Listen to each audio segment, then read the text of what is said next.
Donc la première chose qu'il faut savoir, c'est qu'une maladie sur deux est d'origine vasculaire ou diabétique. Donc on s'imagine bien que tout ce qui va agir sur ça va être efficace sur vos reins. Donc en gros, les facteurs de progression, les facteurs de risque de progression de la maladie rénale, c'est les mêmes, c'est un copier-coller des facteurs de risque cardiovasculaire qui sont bien connus du grand public, à savoir déjà bouger, de l'activité physique régulière le plus possible, manger peu salé. Et ça, c'est pas simple. On recommande environ 6 grammes de sel par jour. Et imaginez qu'un sandwich jambon, fromage, c'est déjà 3 grammes de sel. Et puis aussi, l'arrêt du tabac, ça, c'est important.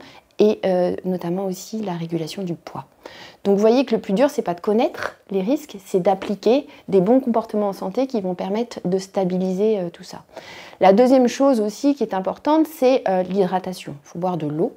Et ça, on est à peu près tous d'accord pour dire que 1,5 litre par jour, c'est bien. Ensuite, certains médicaments qui vont être toxiques pour vos reins, qui sont en vente en grand public, qui sont les anti-inflammatoires non stéroïdiens qu'on va consommer sur des antidouleurs.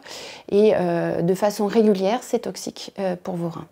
Et puis enfin, si vous êtes atteint d'une autre maladie de type diabète ou hypertension artérielle, eh bien, une visite régulière et un suivi régulier auprès de votre médecin traitant, c'est capital, car il va, au cours de ce suivi, dépister l'apparition d'une maladie rénale, précocement.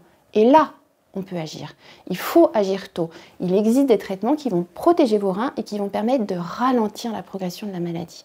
Et donc ça, c'est capital de pouvoir la dépister